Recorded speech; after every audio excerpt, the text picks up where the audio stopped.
یقیناً اللہ تعالیٰ نے اس عورت کی بات سنی جو تجھ سے اپنے شوہر کے بارے میں تکرار کر رہی تھی اور اللہ کے آگے شکایت کر رہی تھی۔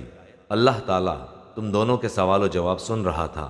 بے شک اللہ تعالیٰ سننے دیکھنے والا ہے۔ تم میں سے جو لوگ اپنی بیویوں سے زہار کرتے ہیں یعنی انہیں ماں کہہ بیٹھتے ہیں، وہ دراصل ان کی مائیں نہیں بن جاتی، ان کی مائیں تو وہی ہیں جن کے بطن سے وہ پیدا ہوئے۔ یقیناً یہ لوگ ایک نامعقول اور جھوٹی بات کہتے ہیں، بے شک اللہ تعالیٰ معاف کرنے والا اور بخشنے والا ہے۔ جو لوگ اپنی بیویوں سے زہار کریں پھر اپنی کہی ہوئی بات سے رجوع کر لیں تو ان کے ذمے آپس میں ایک دوسرے کو ہاتھ لگانے سے پہلے ایک غلام آزاد کرنا ہے۔ اس کے ذریعے تم نصیحت کیے جاتے ہو اور اللہ تعالیٰ تمہارے تمام اعمال سے باخبر ہے۔ ہاں، جو شخص نہ پائے اس کے ذمے 2 مہینوں کے لگاتار روزے ہیں اس سے پہلے کہ ایک دوسرے کو ہاتھ لگائیں، اور جس شخص کو یہ طاقت بھی نہ ہو اس پر 60 مسکینوں کو کھانا کھلانا ہے۔ یہ اس لیے کہ تم اللہ کی اور اس کے رسول کی حکم برداری کرو۔ یہ اللہ تعالیٰ کی مقرر کردہ حدیں ہیں اور کفار ہی کے لیے دردناک عذاب ہے۔ بے شک جو لوگ اللہ اور اس کے رسول کی مخالفت کرتے ہیں وہ ذلیل کیے جائیں گے جیسے ان سے پہلے لوگ ذلیل کیے گئے تھے، اور بے شک ہم واضح آیتیں اتار چکے ہیں، اور کافروں کے لیے تو ذلت والا عذاب ہے۔ جس دن اللہ تعالیٰ ان سب کو اٹھائے گا پھر انہیں ان کے کیے ہوئے اعمال سے آگاہ کرے گا، جسے اللہ نے شمار کر رکھا ہے اور جسے یہ بھول گئے تھے، اور اللہ تعالیٰ ہر چیز سے واقف ہے۔ کیا تو نے نہیں دیکھا کہ اللہ آسمانوں کی اور زمین کی ہر چیز سے واقف ہے؟ 3 آدمیوں کی سرگوشی نہیں ہوتی مگر اللہ ان کا چوتھا ہوتا ہے، اور نہ 5 کی مگر ان کا چھٹا وہ ہوتا ہے، اور نہ اس سے کم کی اور نہ اس سے زیادہ کی مگر وہ ساتھ ہی ہوتا ہے جہاں بھی وہ ہو۔ پھر قیامت کے دن انہیں ان کے اعمال سے آگاہ کرے گا۔ بے شک اللہ تعالیٰ ہر چیز سے واقف ہے۔ کیا تو نے ان لوگوں کو نہیں دیکھا جنہیں کانا پھوسی سے روک دیا گیا تھا؟ وہ پھر بھی اس روکے ہوئے کام کو دوبارہ کرتے ہیں اور آپس میں گناہ کی اور ظلم و زیادتی کی اور نافرمانی پیغمبر کی سرگوشیاں کرتے ہیں، اور جب تیرے پاس آتے ہیں تو تجھے ان لفظوں سے سلام کرتے ہیں جن لفظوں میں اللہ تعالیٰ نے نہیں کہا، اور اپنے دل میں کہتے ہیں کہ اللہ تعالیٰ ہمیں اس پر جو ہم کہتے ہیں سزا کیوں نہیں دیتا۔ ان کے لیے جہنم کافی سزا ہے جس میں یہ جائیں گے، سو وہ برا ٹھکانہ ہے۔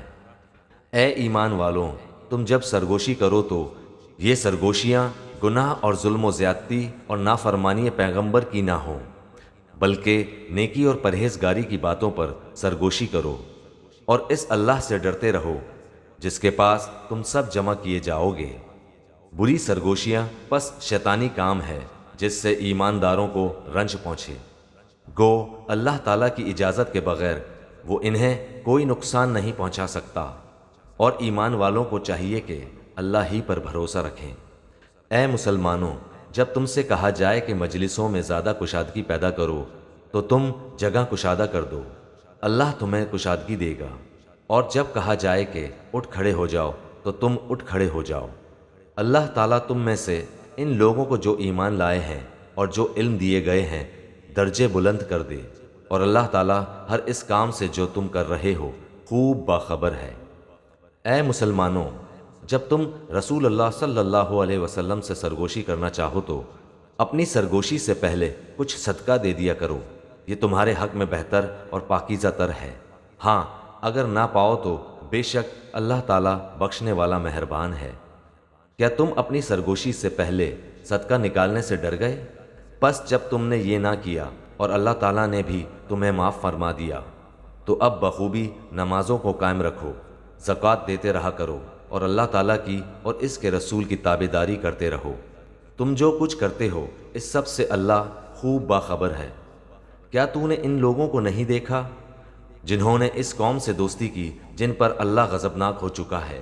نہ یہ منافق تمہارے ہی ہیں نہ ان کے ہیں، باوجود علم کے پھر بھی جھوٹ پر قسمیں کھا رہے ہیں۔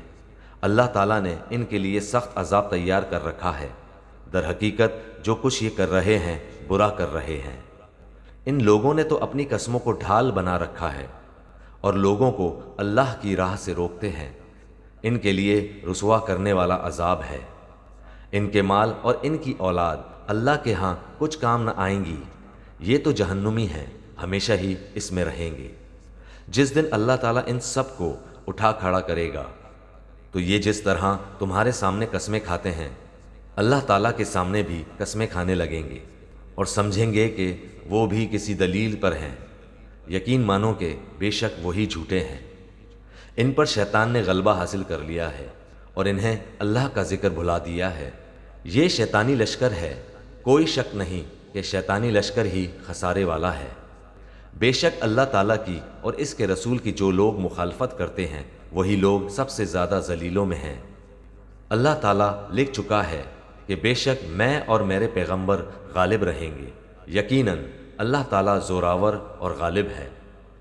اللہ تعالیٰ پر اور قیامت کے دن پر ایمان رکھنے والوں کو آپ اللہ اور اس کے رسول کی مخالفت کرنے والوں سے محبت رکھتے ہوئے ہرگز نہ پائیں گے، گو وہ ان کے باپ یا ان کے بیٹے یا ان کے بھائی یا ان کے کنبے قبیلے کے عزیز ہی کیوں نہ ہو۔ یہی لوگ ہیں جن کے دلوں میں اللہ تعالیٰ نے ایمان کو لکھ دیا ہے اور جن کی تائید اپنی روح سے کی ہے، اور جنہیں جنتوں میں داخل کرے گا جن کے نیچے نہریں بہہ رہی ہیں، جہاں یہ ہمیشہ رہیں گے۔ اللہ ان سے راضی ہے اور یہ اللہ سے خوش ہیں، یہی لوگ اللہ کا گروہ ہیں۔ آگاہ رہو، بے شک اللہ کا گروہ ہی کامیاب ہونے والا ہے۔ ابھی ہمارے اس چینل کو سبسکرائب کریں اور بیل آئیکن کو ضرور کلک کریں تاکہ آپ کو ہماری تمام ویڈیوز بر وقت ملتی رہیں۔